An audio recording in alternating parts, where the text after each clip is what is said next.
Hello, Craig. And the soundboard.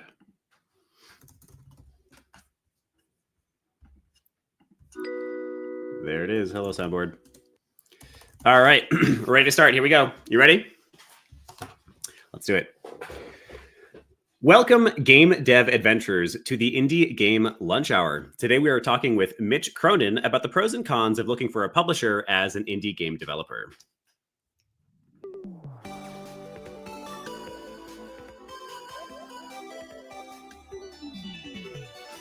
The Indie Game Lunch Hour. In our live magical podcast, we give game developers the chance to hear stories of breaking in from industry experts, as well as directly ask them questions about the areas of expertise in the second half of each episode.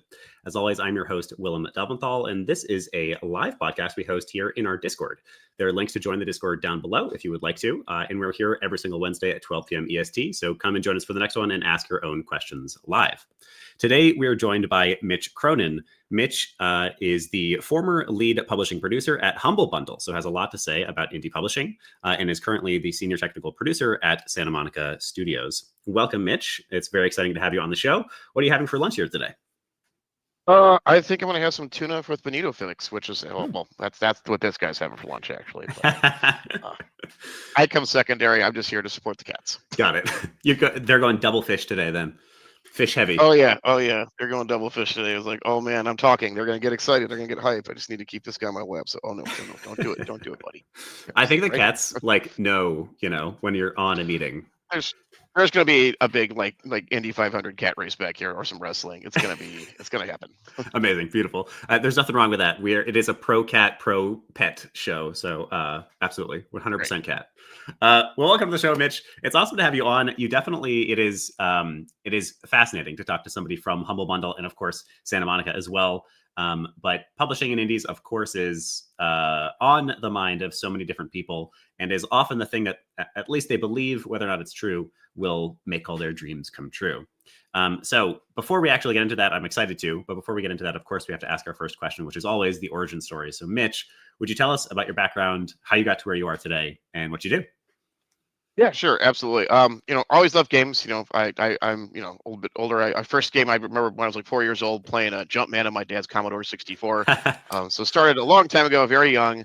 And like a lot of folks in that time, like I just assumed, if you want to make games, you've got to be a programmer. And well, that's not the cards for me. Mm-hmm. Then I graduated college with a degree in philosophy after the 5-year plan of not knowing what I want to do and changing major is 8 times. I was just looking for jobs. So I was calling for anything just to have some jobs. I was planning on studying and take the LSAT and going to law school. And answered an ad in the paper for a QA tester role at Volition.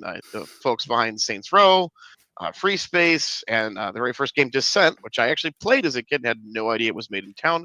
Fun fact, when I got hired, the founder of Volition, Mike Kulas, approached me and said, I tried to hire your dad when we were first cooking up Descent, and my dad chose not to do that. So that was a fun little story. Family lore. Yeah. Once I got in, though, I've realized, there's a lot of different career opportunities that don't involve writing code. There's a whole host of opportunities in gaming. I took the LSAT and then never applied to a single law school, and the rest is history. I was at Volition for about 16 years in a variety of roles, mostly in production, but also spent a good amount of time in QA and release management. I left that to go to Humble Games Publishing. It was the indie game publishing arm of Humble Bundle. Mm-hmm. I was there for about 3 years until they effectively shut everything down in July. And then in September, I started at Santa Monica Studio as their senior technical producer over there. Awesome. So that's the abridged version. Amazing. That was great. Normally we're talking about the origin story for the first approximately 3 hours. So that was efficient. Yeah, I figure that there's people are a little more curious about the other stuff than like how some random old dude got into gaming. Because one small story, we were giving talks at university, and mm-hmm. It was actually the thing that kind of struck me. So again, we're giving talks to a lot of people like how do you break in? How do you break in? And we had this artist who'd been in the industry for about 15 years talking like, hey, here's how he did it. And then we had to make a last second swap. So we had this other artist there who had only been at the company for about 6 months. And he was like, that was great advice for how to get in the industry 15 years ago. I'm going to tell you how to do it now. And I was like, dude is absolutely right. Because my answer is, I answered an ad in the paper. It's like, dude, that is not the way to do it now. If only. It's still cool, though. I mean, I think people, there's a reason that's sort of the hinge question of this show, because it really is. People care about it. People think it's interesting. So, don't underestimate, despite the fact that yes, there are very few. I am not advising anyone to start looking at their local paper for game industry jobs. When I got in, LinkedIn was barely a thing. YouTube was barely a thing. Yeah. Twitter didn't exist yet. Amazing. Okay, I have one very important question about your origin story before we begin. Yeah. Did you pass the LSAT? I did. So it's not pass fail. It's a I actually got what we considered a good score. I got a 171 on it, which is actually a pretty good score. I had a buddy who did go through that fork and went into law school, and I was like, wow, I dodged a bullet. He was a lawyer for a year and got the hell out. Amazing. Yeah, that is a so you could have been, it's true, there's nothing blocking you. You could have gone full lawyer, but instead you chose a budding industry, games. Yeah, I zero regrets. Through all the ups and downs and hardships of the industry, I wouldn't trade it for the world. Absolutely love this thing. Love this stuff. I say that all the time these days as well. Like it has been a rough couple of years in games, but I still will never leave. Yeah. All right. So the topic for today is the pros and cons of looking for a publisher as an indie. Definitely, on the mind, especially these days where publishing money has dropped. Like the stat that I've seen is from 2023 to now, the VC money, at least in games, has dropped by 75%. So, there's a quarter as much money as there was before, at least those big dogs. So there's been more. I've seen so many more people going crowdfunding. I've seen so many more people self-funding. I've seen so many more people doing like rev share or alternative models to be able to release games. So I'm curious, this is a great subject for the community, I guess, is what I'll say. So why don't we get kind of your intro? Like, tell us about potentially getting a publisher as an indie. That 101. Yeah. Absolutely. I will say, so my times at Humble Games when I was on the publishing side was kind of like I joined during the boom times, where they were like, "Hey, we'll sign everything," and then towards the end, we're like, "Okay, we're being very, very cautious about signing things," and things are starting to turn around, but like it's not how it used to be. Like was before, as some folks have seen in the press. The interest rates got hiked up to combat inflation. They're starting to come down, but they're never going to be down to what they were. Mm-hmm. And the short version of what that means, as the interest rates go up, it's more valuable for businesses to have money in the bank because that money is generating more money and it's more expensive to get money from the bank to fund projects. So there's a lot of pressure to have more cash on hand than there is investing in potential products. But all those folks who were not signing things are running out of products. So at some point, they're going to start doing it again. But as you mentioned, that the nature of how that looks is different. So kind of getting to the meat I want to talk about is like the basic pros and cons. So if you're looking like, hey, should I self-publish versus going for a publisher? And when I talk about this, I'm going to be talking about like, this is the ideal relationship. Mm-hmm. There are many, many varieties of this. And the second part of what I want to talk about, which is the contract signing phase, is where I'm going to talk a bit about where publishers get their honestly deserved bad reputation is where they can get you there. So what I sound like sounds very rosy, that's because like this is the ideal world. That's very rare in publishing. It's like, we tend to talk about in extremes, like this is how it should be versus like, here's like the absolute most evil of the evil. The reality is it can be somewhere in between. So with that in mind, and across the whole spectrum. Yep, exactly. So the two biggest benefits I'd say to going the publisher route, one is you get funding. That's the big one. Is you'll in some fashion, and how what that looks like depends on the contract, which we'll get to in a bit later. So you'll get funding to make your game, and in many cases, it's they accept the risk. So like if you complete, you finish the contract, you release the game, and it is not successful, unless again depending on contract language. You don't owe that money back if the cat's doing the thing. Yeah, it was for the listeners who are listening to this and not watching this. In the background, while Mitch is giving a very wonderful introduction here, the cat is attempting to knock a painting off the wall. Yeah, there he goes. Okay, I have a wireless headset, so I can keep talking and chase cats off if I need to. Anyway, so that's the big piece. The other big piece is support. Publishers, their job is really kind of the final leg of the game. So they're launching multiple games a year. Whereas if you're a developer, even if you're incredibly fast and efficient, you maybe will launch something every couple of years. So there's a variety of things you honestly just don't need to be that good at, whereas a publisher is going to be good at. So things like brand marketing, that's making sure your game is known. Just a quick stat: Steam database says they're aware this year. It looks like about something around 18,000 games launched on Steam this year. They break it down between games and limited games. Limited games are the ones that are kind of like, the definition is vague, but I think that the idea is like a limited game is like, hey, this is some sort of like crash. Someone just push publish on some random thing button, but there's still about 4,000 things where they have enough engagement, enough sales, enough people interacting with it. We're like, hey, this is a real product. Mm-hmm. This is a real game.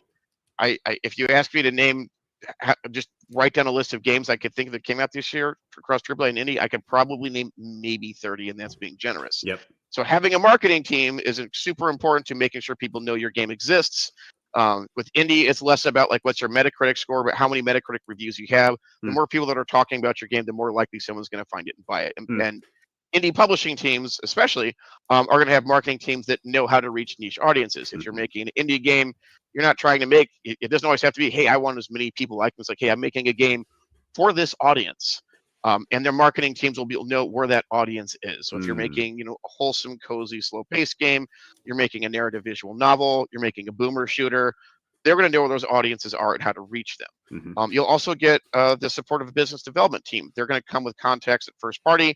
They're going to be the ones who'll be able to negotiate things like Game Pass deals. And in my time at Humble Games, even towards the end where they weren't quite as lucrative, they were still very, very beneficial for indies. Generally, sales on platforms like Xbox and PlayStation for indies is low, so that generally the revenue you get from a Game Pass deal tends to be very, very good. And what we saw was it didn't impact Steam sales that much. The sales on Steam tended to, with games we had on Game Pass versus games we didn't, versus our sales expectations, it didn't dip that much, and it was generally always, at least for most of our games, beneficial to sign these deals. When you're working with a publisher, they're going to have a business development department. That's their whole job. They've got contacts at Microsoft. They're going to come with them several times a year with a slate of titles and be like, hey, Microsoft will say, hey, we're looking for, here's the slate of titles we've got for the year. We really need something of this genre in this time. Do you have anything? And they'll be like, yes, no, we have these or any of these interests. They're going to have these connections. They've got the time to do that. There's going to be a release management team to help you with your launching on Steam as well as console platforms. They're going to have connections with localization companies, importing teams, if they want to get your game translated, ported to consoles or other platforms. That's all the stuff they're going to be able to support you with that. If you didn't have that, you would either A, not do, or B, do yourself, or C, have to track down the companies yourself. Right. There's no like Yelp reviews of porting teams. And again, publishers work with them all the time. So they're going to realize, okay, your game has multiplayer. We need to make sure like these porting teams we know can do this. Or, you made your game in Unity versus Unreal. This porting team has really strong in Unity versus Godot versus that. They're going to have that knowledge because they've worked with these folks all the time. If you're coming into it, you're going to have to hit the bricks yourself to do the research to figure out like, hey, is this the right porting team for me? Because there's, again, like I said, there's no like Yelp reviews out there for that stuff. Of course. So there's the two big advantages. There's like third neutral kind of thing, and this is very personal. This is, for some folks might be a plus, some folks might be a minus, is you get deadlines. For some folks, it's like, you know what? Deadlines help create some pressure that is needed to make some of the tough decisions you got to make to launch a game. And for other folks, that can feel suffocating. So that's, again, that's more of a know yourself thing. So if you're coming into that, you're going to have deadlines. And if you're like, man, this really helps me get stuff done, it's a plus. And if it's kind of suffocating, it's like, maybe not. And then the other side, self-publishing, the biggest pro obviously is when the game goes on sale, outside the store cuts, you see all the revenue. When we start talking more about contracts, I'll talk about things like rev share and recoupables. But when the game goes on sale and you have a publisher, you might not see any of that money right away, and it might take a bit of sales to get there. But if you self-publish, you start seeing that cash right away. So you can, for you and your team can enjoy the fruits of your labor. And the other big advantages is there's not a lot of cooks in the kitchen. When you go for a publisher, you sign that agreement, they are now a business partner of yours and they have a seat at the table. And what that looks like is heavily dependent on the contract. But if you and your team want to have complete control of your title, self-publishing is the way to go. Your team will be in charge of making every decision about the game. If you enter agreement with the publisher, they got to see the table. Again, what that looks like will depend very, very much on what the language of the contract is. But regardless, if they're putting money in, they're gonna want to have some input. Yes, that's like already a really wonderful introduction to this whole thing. I think I work with so many juniors. We work with so many juniors, of course, and that means we work with so many first time developers. They've released probably a practice project or two, and now they're doing their first big thing. And universal fact that we see is people think of game development as just the development. They're building a game, when in reality, my God, there's so much more to actually getting your game out there and in real people's hands and making any kind of appreciable money from it. And that's like the obvious one there is, of course, marketing and standing out from the crowd. That I did the number there. You said 18,000. That means 50 games a day are getting released. So you have to compete with absurd. Yeah, you got to compete with so many different games. There's a million games on the App Store. That's one of my favorite stats too, right? But there's more than that too. Like, of course, marketing. Yes, that helps. But there's so much more to it, like localization, like you're talking about here, or any of the other things that publishers might provide. So as an indie developer who said, man, screw publishers, and then I went and self-published and then made very little money, I can say that publishing can be the right choice. Self-publishing is totally possible too, and there's a lot of great stuff that you get out of it, like that control of the product. But it's really not a bad thing to have somebody to crack the whip a little bit. That is literally actually part of what we provide here at the Indie Game Academy. It is helpful to have somebody say, this is when it's due, and you can't push it back. You just have to finish it. So that was already a fantastic introduction. Yeah, no, that's all. Yep. And then, when I was at Humble Games, like we was all like the people there, like we all love games. We all wanted to help people make good stuff. So it's not like, not every publisher is some, mustache twirling, steepling their fingers about how they can exploit every single person and squeeze every dollar Few out. of them are. I'm gonna say that's not that it's not there, like, Yeah. But the reality is it's usually somewhere in the middle. Like they do have to make money. So again, that if they just gave devs money and didn't expect a return on investment, they wouldn't be in business very long. So like, there is gonna be some amount of revenue. It's like, hey, they have to make money off their projects. That's how they pay their staff. That's how they get cash to fund other video games and how they can do their other initiatives. And the way that looks was the next piece of this. So let's say, usually how the process works is you'll pitch. I'll touch very, very lightly on this, but I won't get too far into pitching. The main things I would say is just like, it's a calculation of risk. So it's the more money someone is going to spend, the less tolerance of risk they are. That's why when people look at AAA, they're like, there's no one's taking any risks in AAA. It's like, yeah, because they're incredibly expensive. $1 million. Yeah. They're massively expensive. And there's a space in the industry for, you look at movies, there's your summer blockbusters, you get popcorn, there's big explosions, funny one-liners. Those are fun movies. They're not bad. And then off the beaten path, unique weirdo stories that maybe you're not willing to throw a lot of money behind, but they're still just as important. And it's the same thing with indie. That's where the innovation is going to be, because there's going to be a lot more risk tolerance. If someone rolls up and says, man, I got a pitch or game idea for you. Here it is. You're moving into your apartment. And it's like, and lo and behold, that was one of our best-selling games. Yeah. And it as narrative game of the year with less than 5,000 words of dialogue. That game was Unpacking. That is Unpacking, yeah, for anybody who's curious. Yeah. But either way, which made the main the 27 million piece of that is not bad. Yeah, no, we put that game on a lot of different platforms. It's an awesome game. But when you're pitching, what's important is like that it's again thinking of risk. If you're approaching and you don't have anything playable, it's all paper design. A publisher is going to want some assurance of things. So like, okay, if you've got a team, if you've shipped games before, you can say, yep, I have launched games on Steam. I've gone through the full process. That shows like, okay, they haven't finished yet, but I can look at finished products they've done.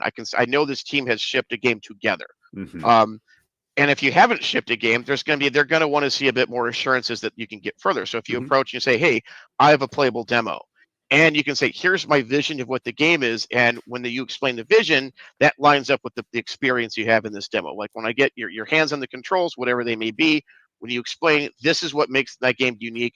This is the feature. This is the vision I have. And they get their hands on it, like, oh yeah, what they said just right here, I definitely am seeing this in this title. Cool. Even though they've never shipped anything, we're going to take a chance on this person. We like what we've seen. They've done a piece of the hard stuff, like going from paper design to something actually playable. Like that is very, very difficult. So someone who can show the steps to actually go through that process, that will help alleviate some of those concerns. So pitching, think about it as risk. I would say, again, I'm spending very, very little time on this. I could probably give a full talk on this. Understand what the vision of your game is, and a good vision statement is a statement you can control scope, which is a statement you can use to get rid of good ideas. There's always going to be no shortage of good ideas for your game. But if you put all of them in there, you will never launch your game. And a good vision statement will let you know which are the good ideas that are right for your game and which are the good ideas that are right for a different game. So that statement should be used to show what you put in, what you set aside, and the stuff you put in is the most important to that experience. So nice. Very, very brief on that. Yeah, that's a great introduction to pitching. To jump in for a hot second. And then Yeah, go ahead. Yeah, excellent introduction to pitching. The thing that I encourage people to think about when they're considering pitching is number one, I'm curious if you feel this way. I think pitching is even sort of an inaccurate term because you aren't really pitching. It's generally more of a conversation. It's just that you've sort of prepared something to pitch, but kind of you're usually just kind of talking it out with somebody. But two, I think about it like think about the value that they are trying to get out of you, and think about their risk management. They're not looking for a cool game. They are, but what they're actually looking for is something that is a good bet for their company so that their company doesn't go under. So do as much research as you can for who they are, what they're looking for, and try to think about it from their perspective. What can I show them that will make them confident that I can deliver what I'm saying I'm going to deliver? Huge. That's a great succinct way to put it. Yep. Yeah. And it is usually a conversation. When I've been on the pitch meetings, they're not like someone sits up and talks to us and then like we coldly nod and say nothing and ominously write down on a piece of paper. No, we're usually asking questions. We're talking about their origin. What's actually, and again, usually you're going to be talking with people.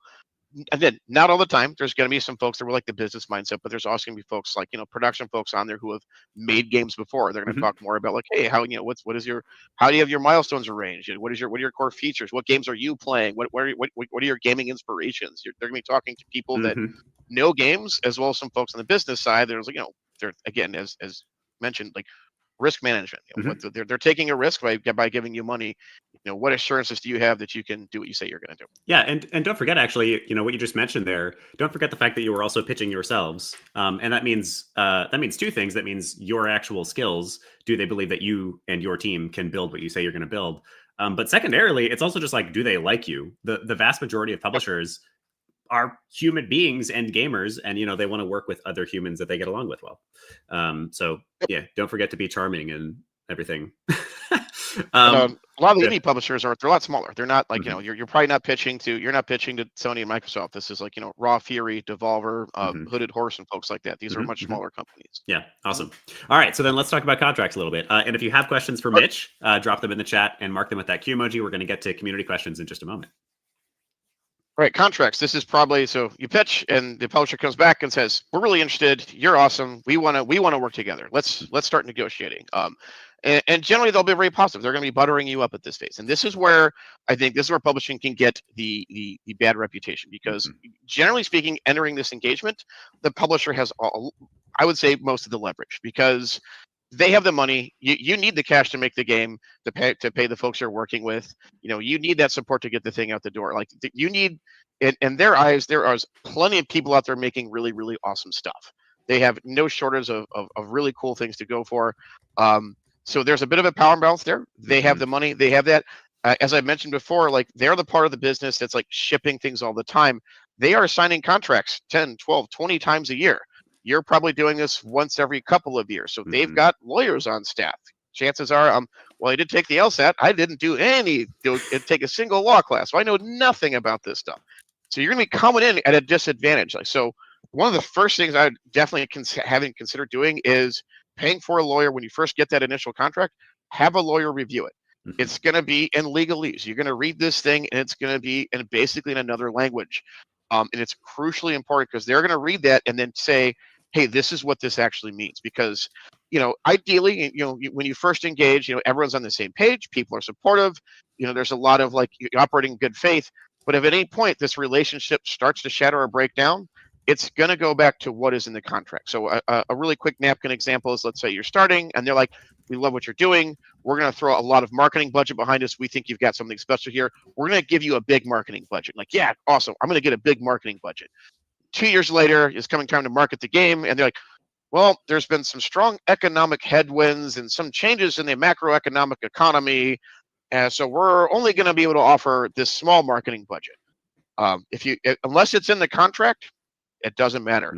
We had some contracts where it's like, yep, we guarantee at least, X amount of dollars in marketing spend. If it's in there, they've got to make good on that. If you get that in writing, that's what it's going to be. The big things to really keep an eye on is going to be, there's two terms to kind of to really understand. One is rev share and the other is recoupable cost. And rev share is basically, this is the split of money that goes to you and the publisher after the store takes their take. So Steam takes 30%, That's kind of industry standard. If you don't, Mhm. after that, that remaining cash is split between yourself and the publisher. And I'd Mhm. say most publishing deals where they are handling the bulk of the funding, so they are, there's not a lot of your money or crowdfunded money going in.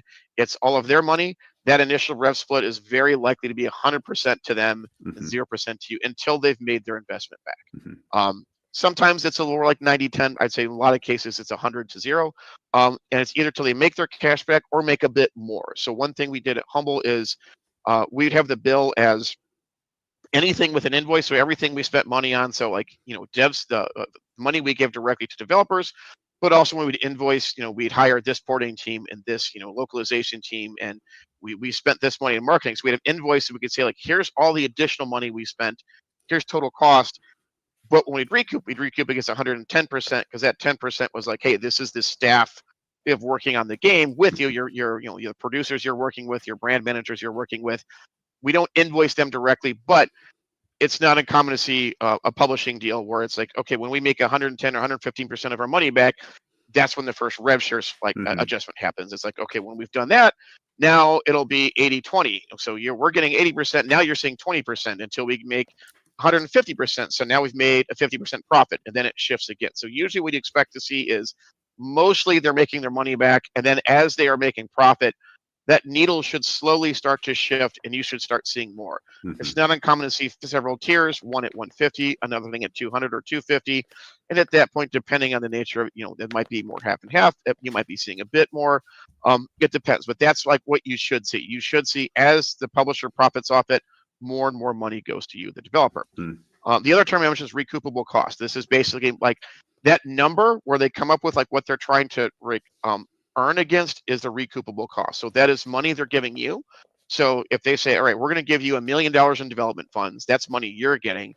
And then it's like, okay, we're going to estimate. It's one thing that's really important for them to get in the contractual language is like, what is their estimation and ceilings for things like porting costs, QA costs, localization costs, because those are all going to be recoupable.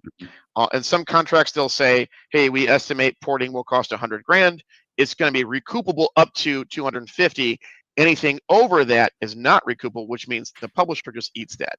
Mhm. Not a lot of contracts are worded that way, but it's important to keep an eye on where that stuff is at and make sure it's clear in the language how much they're going to spend or what say you have in this. If you have Mhm.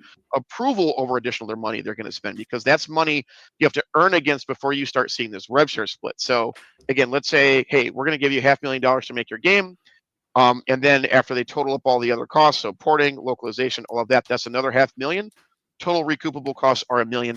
So the game has to make $1 million for the publisher to make their investment back. And that's when you start seeing those splits. Mhm. Um, and again, as the number gets bigger, you got to sell more and so on and so forth. Mhm. And then the other thing to really keep an eye on is, so at these stages of the contracts, there's going to be some kind of schedule. There's going to be milestones. There might be gates. There might be, hey, at vertical slice and alpha, we're going to take a big gate check to decide if we want to continue moving forward with this title. Um, there's going to be a lot of terms that people say a lot. And it's like, oh, alpha, I know what that is. I bet if I ask this group right now, like, hey, write down your definition of alpha, I bet we'd get a lot of different responses. Mhm. So in the contractual language, it's important to define those terms. So if they Mhm. say, hey, at alpha delivery, that term needs to define like, so what the expectation is. So you and the publisher have an understanding. And if there's a disagreement, that language is defined in the contract, and that contract is what is going to stand. Mhm. So make sure it's important. It's really, really important to have those terms defined, and anything that is not in that contract, it becomes a point of nebulous contention.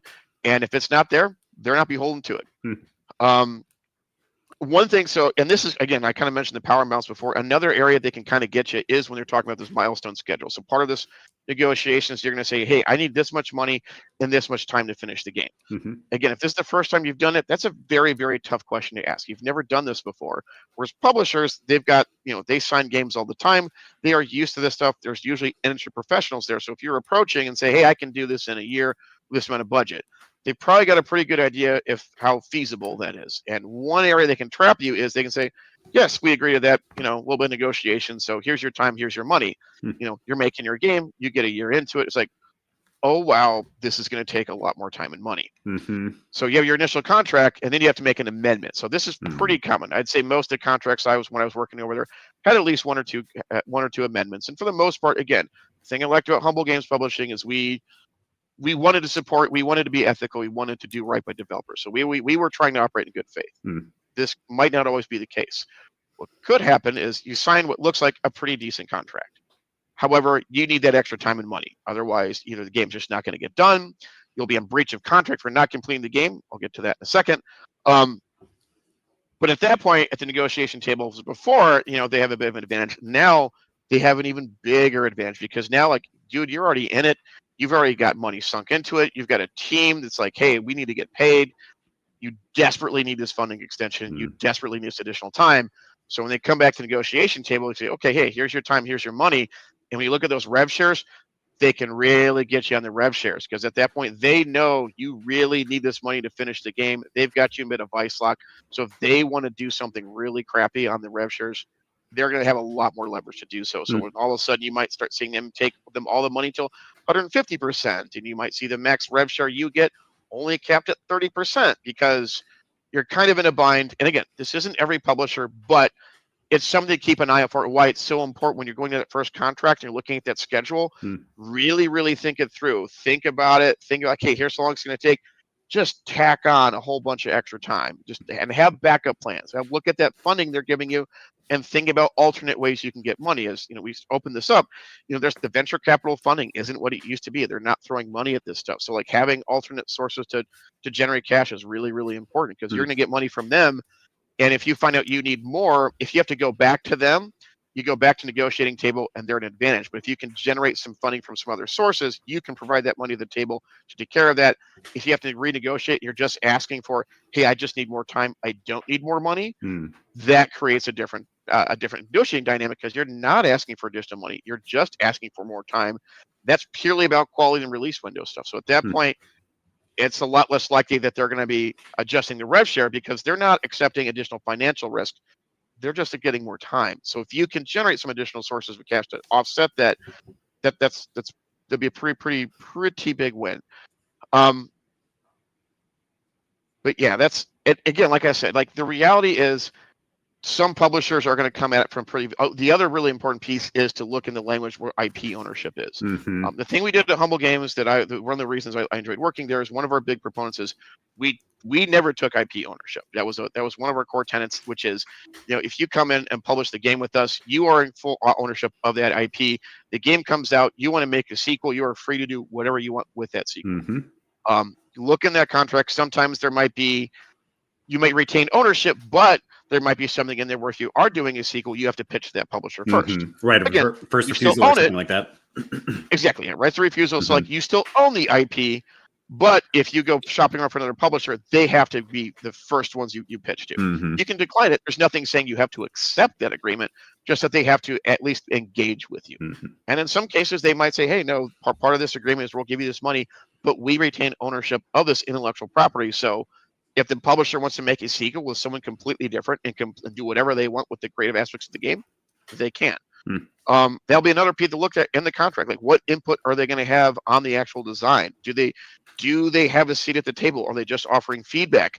What is required of you of the feedback? Are you required to do what they say, or is it just feedback? So really, really, really, really pour through these contracts carefully because that's going to determine the entire nature of the relationship. And do not be afraid to advocate for yourself. If you step up and advocate for yourself, they're not going to be like, oh, we don't want to deal with them. They're too difficult. They're going to expect that. There's nothing wrong with advocating for yourself.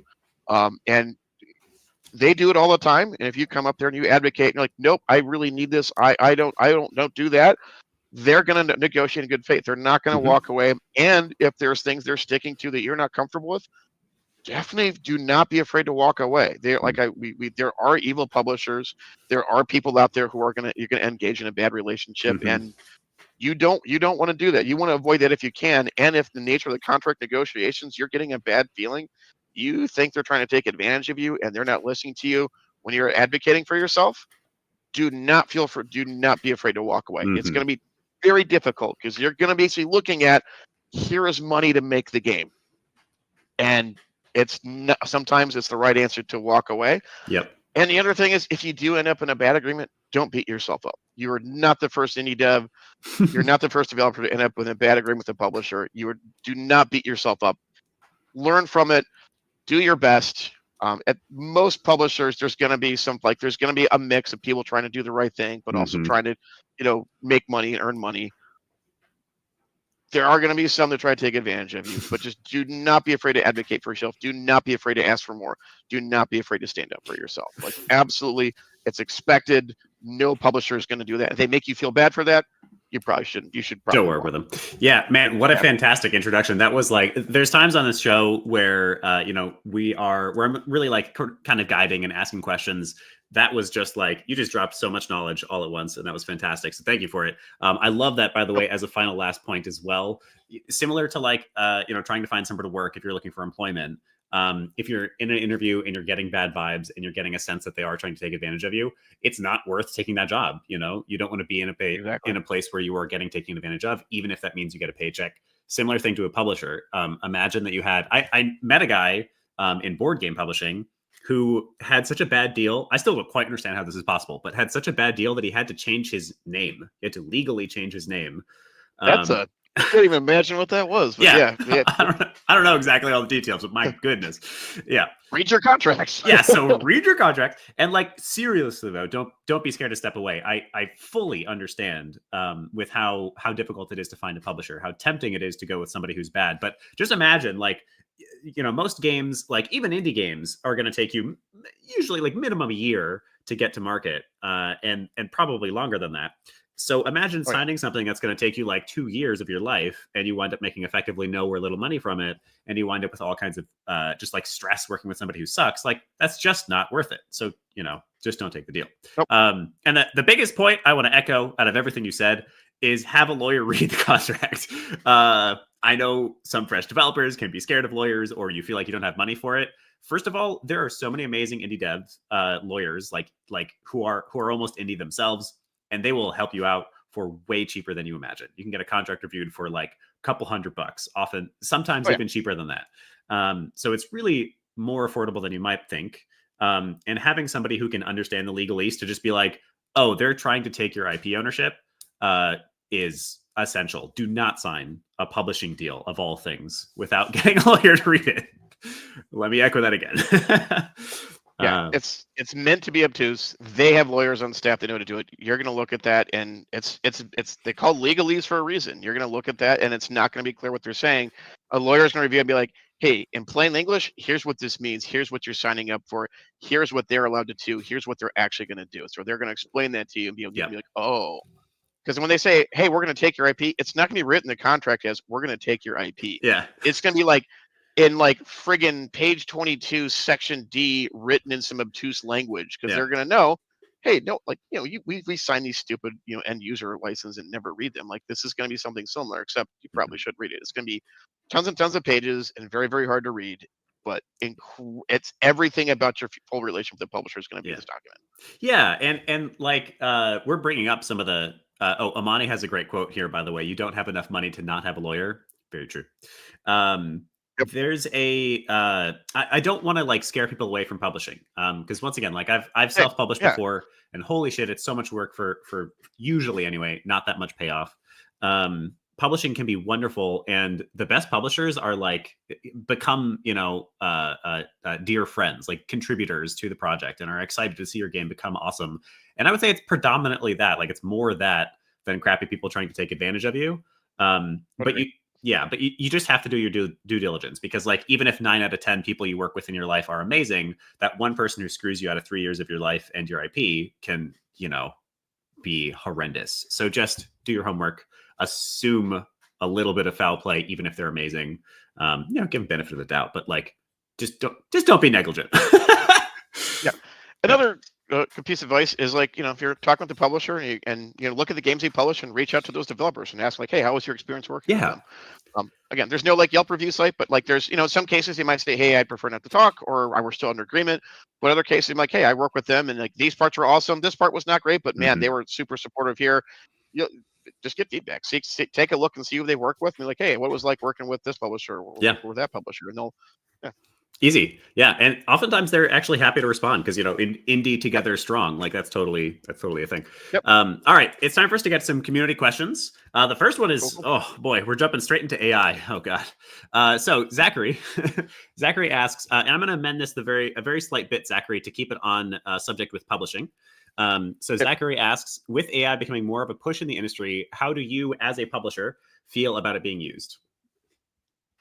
I'm generally kind of like I'm not the biggest fan of it for a variety of reasons. It takes the soul out of doing stuff. But the flip side is, have I used AI? Absolutely. I've used AI to create spreadsheets for me. I've used AI to do like certain menial tasks for me. And I'm a bit of two minds here. So let's say we had a team. Again, they were a very small team. They didn't have a massive budget, and their background was more in, I'd say, like engineering and design, and they didn't have a lot of art. And they were using AI to like kind of help them with some of the concept art. Would I rather have an actual paid artist be doing this stuff? Absolutely. But at the same time, this is allowing them to do the concepting art process that they otherwise wouldn't have been able to do.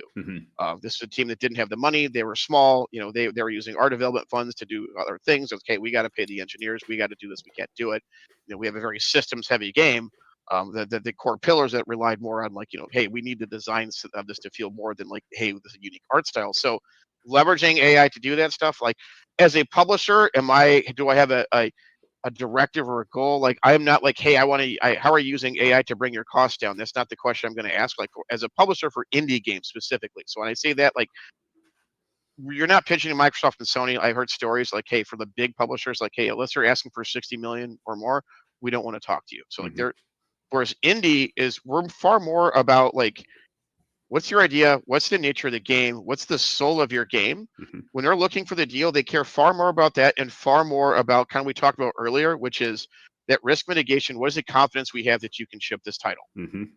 AI, like, and if a piece of this is, hey, we got this small team and we're leveraging AI in this way to kind of like, as a force multiplier, but here's how we are actually making a thing. I'm not just like telling AI to make a game. But if you can show, hey, I'm using this to kind of shore up some weak points of the team or an area we don't have as much, or maybe I am more art and design centric and weaker on the engineering. So hey, I'm using AI to help leverage some of the solving some of my smaller engineering concerns until we can afford to bring on an engineer. Like I hear that, I was like, okay, that's a valid use of AI. That is part of your business plan. I am not a publisher's not going to be mandating, hey, you have to use AI. The publishers themselves, I mean, one question you might want to ask a publisher, I think, at this day and age is to ask the marketing team is like, hey, what is your marketing plans going to be like? Am I going to be assigned an actual human writing stuff, or are you going to be having AI generated marketing plans? So like, it's a good question to ask the publisher in the negotiation phase. Like, well, how are they using AI? Because that is one area where, everyone has seen an AI generated ad and you can immediately stick it out as like, oh yeah, look at this piece of shit. That's actually it's a good call out for in general that we didn't actually really touch on. Remember that when you're in those publishing agreements, you're vetting them as much as they're vetting you. Like you should be absolutely. Yeah, you should be going by the end of that meeting. You should be like, "Yep, this person knows exactly how to get my game sold and exactly how to get me to the dollar amount that we agreed upon."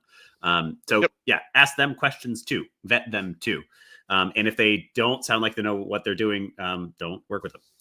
I would say so. I have a lot of thoughts about AI generation because we run the school. We get tons of questions about it. My very short answer is I think so. Any final assets should absolutely not be AI generated. That's my opinion. Absolutely not. But Agreed. Yeah, but any sort of like prototyping work, totally. Like think about AI as a sort of creative assistant is I think the way where it's best used. So if you're sort of workshopping with it, then that I think is totally fine. But I do think if we're going sort of grander scale, like we do need more ethically sourced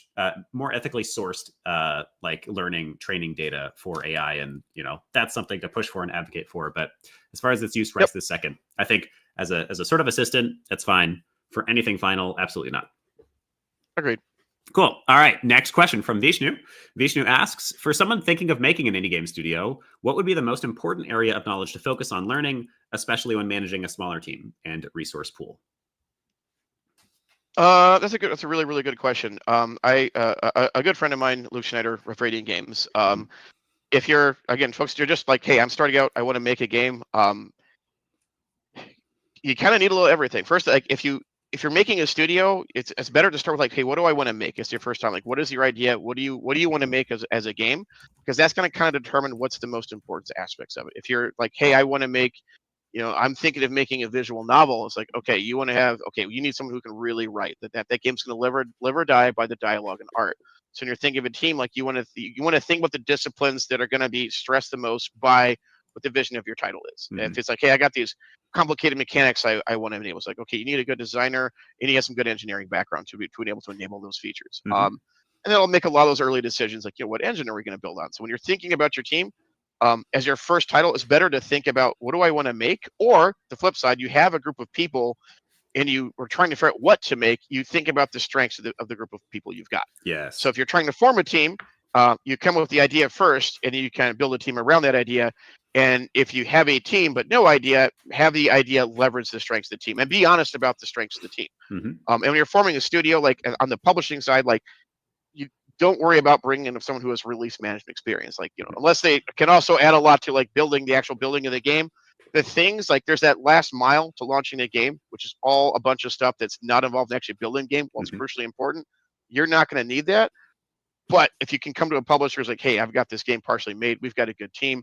And if you can say things like, hey, people on this team have published games before or launched games before, they've gone through it, they've finished a project, that's going to be crucial because there's a whole different ball of wax when you're coming at last 10% and you're trying to fix those last bugs or make those last adjustments to get the game out the door. So if you are looking to find a team, like people who have experience actually launching is also pretty important because there's a whole set of experiences that they're going to come with the knowledge and be able to help your team with, like, hey, I've actually finaled a game before, like we should worry about this, or like, oh man, we got to be cutting scope now. Spoiler, you're always overscoped. Always, 100% of the time. Amazing. Great answer. I have a sort of silly question. I'm still unsure if, Amani, if you wanted us to answer this or not, but I think it's a good one. I think people will actually care about it. So the question as it reads is, but how do we be charming when referring to pitching to the publishers? But I'll actually hit you with that. Like how do we, if we're talking about less about pitching the game itself and more about building a relationship with the publisher, how do we do that? I mean, some of this is kind of just like being a good human one-on-one, listening, just like, hey, if they're asking questions or they're talking or doing stuff, like don't number one, it's also so easy to do on these remote calls, especially if your camera's off. Also, yeah, that's one. If you're doing this stuff, if you can, camera on, be present as much as you can. Be a real human. Don't cut people off. Yeah, and it's so hard. Like you're excited about stuff, you want to talk, you got this idea you're pumped about, but if they're asking questions or they're talking about their concerns, let them finish. Even if you know what they're going to say, basic stuff, let them finish, listen to them, and really, really actively listen and think about their concerns and be honest. If it's like, don't feel like they're expecting you to know every answer. And if he's like, you know what, I don't know, I haven't thought of that. You're right, this is a concern. Be honest. Like, don't be afraid of showing some vulnerability. They're not expecting you to be some superhero developer that's encountered every situation before. But if you can show those vulnerabilities, if you're aware of the weak points of your team, that's a strength because that means, hey, from us, again, as a publisher, thinking about that risk management, it's like, hey, they're already aware of their weaknesses. So they're already thinking about this stuff versus we look at it as like, ooh, hey, this area seems like a weak part of the game. But they're like, oh, no, we're good. It was like, that's going to be so don't be honest. Be authentic, be excited, but also, and let them get excited with you. And if they are ranting and raving about something, or they're excited about an aspect of the game that maybe you weren't as excited about, let them experience that joy. Ask them why that's joyful, and ask them questions too, and ask like human questions, like, hey, what are you playing? What are some of your favorite games? And what are you looking for? Like he mentioned before, you're interviewing them as much as they're interviewing you, and think about the kinds of things you would like to know. If like, hey, you're going to be working with these people all the time. What would you like to know about them as humans and vice versa? And think about, hey, if they really wanted to work with me, what should they know about me? What part of myself do I need to make sure they get as important to me so they know who I'm about, what I'm about, what this game is about.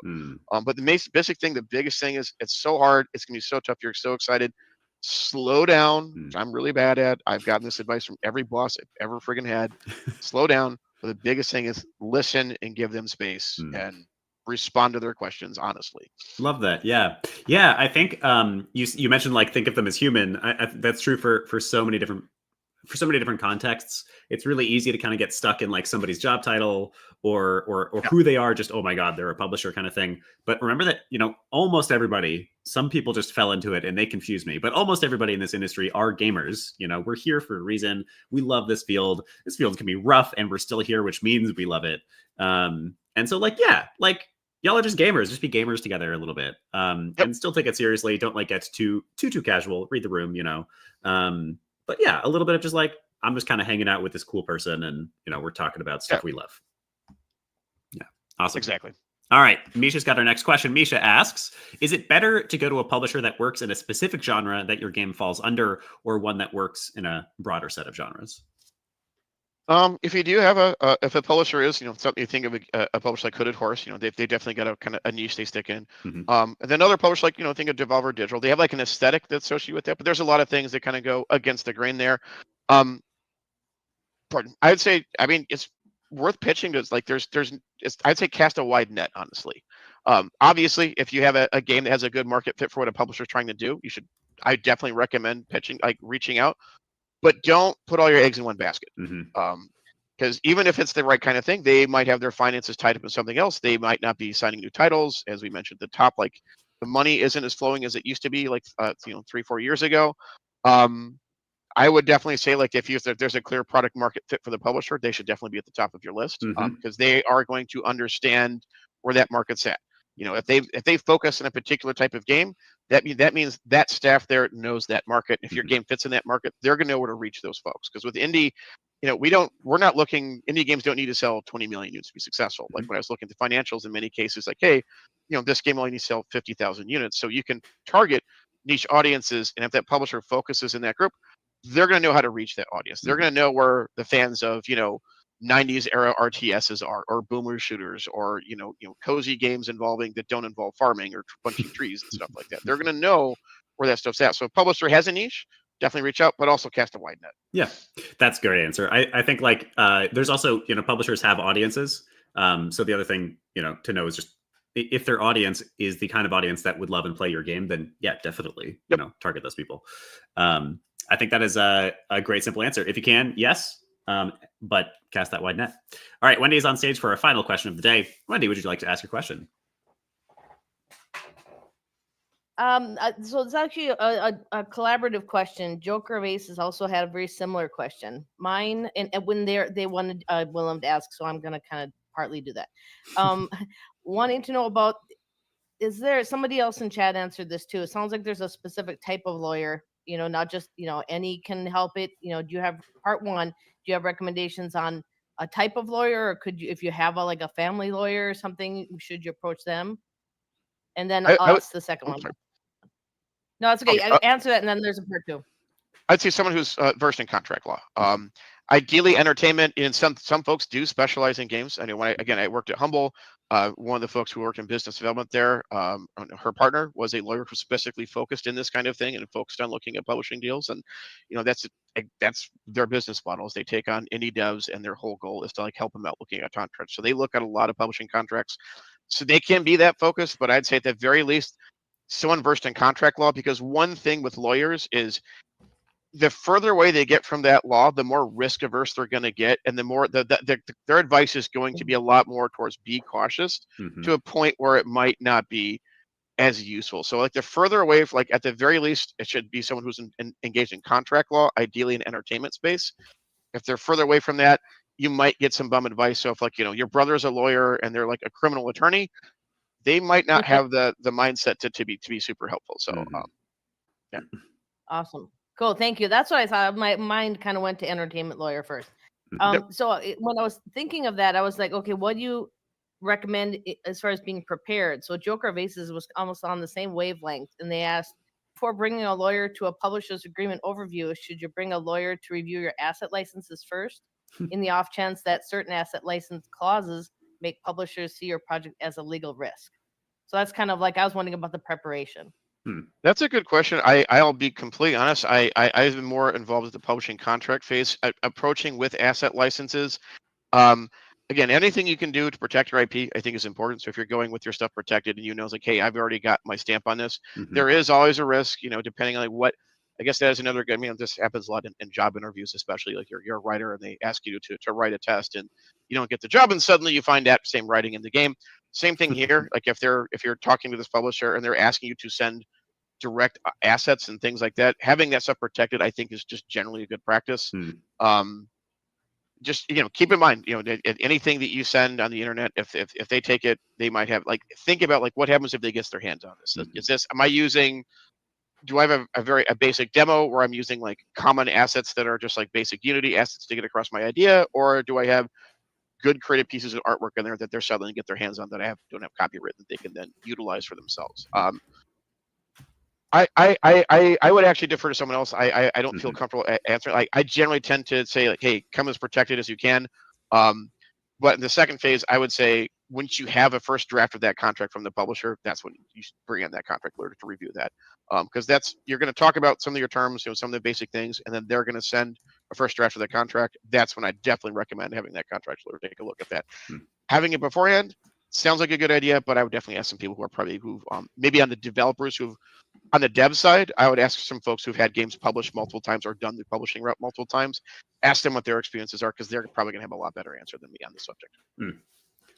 And thank you so much. Thank you, Wendy. And there's a live example of you saying, I don't know. I don't. Yeah, awesome. All right, it is time to wrap up the show. So we've got two things to do here. The first one, we like to assign homework on this podcast. So what is something that the audience can do in the next week that will take about an hour to practice some of what we've talked about here today?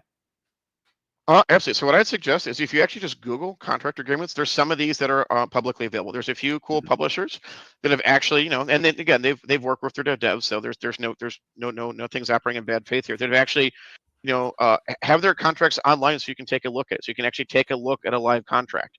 Find those out, take a look at it for yourself, read it, see what makes sense, what doesn't make sense. I wouldn't hire a lawyer to look at this, but think about wow, this makes a lot. We're I don't know what this means. In a lot of cases, you can find some discourse about that. Hey, this is what this means. In this case, asking a family friend or something like that. So I would look at that. I know that Raw Fury and Whitethorn Games, I think, have both engaged in this, and I think they have some contracts out there that you can take a look at. So I Google that, take a look at that, and just think about things that stand out there. And that's the stuff to ask, your folks who have actually gone through this process, or anyone who does have legal experience. So that would be my homework that I'd say would be good, is to look for these contracts and actually read a publishing agreement yourself. I love it. That's a fantastic piece of homework, actually. That's a great idea. So the homework is to look up a publishing agreement. Sounds like Raw Fury or Whitethorn might have you set with that. Read through the agreement, and then I'm going to add a little bit to that. Post for us on LinkedIn and give the link to the agreement so that other people, you're sort of sharing that out for other people to also read. And then give us a paragraph or two about some of the takeaways from that. Things that you noticed, things that confuse you, things that you've learned from that publishing agreement. You can drop that on LinkedIn. You can tag us, the Indie Game Academy. You can tag Mitch, and you can tag myself, Will Double Mitch Cronin. And then if that's a little too much for you, you can also drop it in the Discord in the Indie Game Lunch Hour channel to be a little bit more intimate about it. All right, that is the end of the show. Mitch, before we say goodbye, is there anything you would like to plug or any last words of wisdom you'd like to give us? Don't let anything get knocked you down. I've been in this industry for almost 20 years. I've been through some really, really rough patches, and I wouldn't trade it for the world. And but if you are feeling burnt out, it's okay to step away. It is prioritize yourself, prioritize your mental health in all things. But stick with it. I would not trade this industry for the world, and I'm doing my very best to make it better, and for everyone else who's coming up after me. Love that. So. Nice. I love things like this. I love that this is a thing. I love I wish resources like this were available when I was when I was a kid growing up. So I'm super pumped that this exists, and that you're just allowing it's getting more inclusive for how folks can brought up. Before it was go to GDC and spend a bunch of money going to GDC. I love that things like this exist where you can meet cool people, making cool stuff together, getting these kind of connections, and making it accessible for folks who maybe didn't have the means before. So I am super excited for the future, and I'm super excited for indie games. Beautiful, man. What a great final sentiment. During the warm up, we were making sure tech was working and everything. Mitch and I agreed this industry is crazy, but we would never leave. Yeah, as you work your way in, it's beautiful. We'll help you work your way in as best we can. This has been a fantastic episode. This has been a really valuable one. Lots of really good stuff to pull out of this. So thank you, Mitch, for your time. Thank you for those who are asking questions. And of course, thank you for listening. And if you enjoyed the episode, we ask that you send it along to just one other person who may enjoy it too, who's somebody else who could use some good stuff on publishing in indie dev. All right, Mitch, that's going to be it. we'll see you again soon. Thanks for your time, man. Super appreciate this. This is a lot of fun. Appreciate it. Absolutely. And come and join us for the next one at Wednesdays at 12 p.m. Eastern time. There's links to join the Discord down below. We'll see you next time, everybody. Bye now. Hey, folks.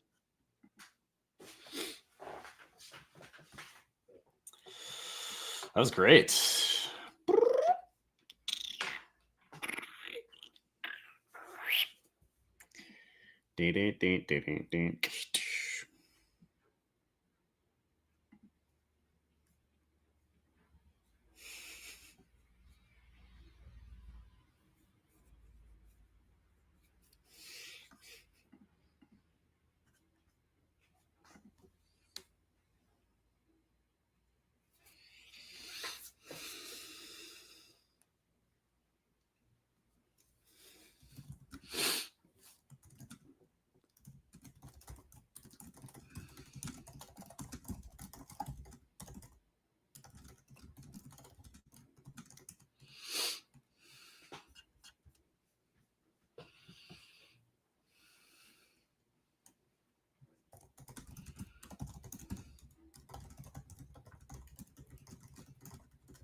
Oh, God. Goodbye, stream.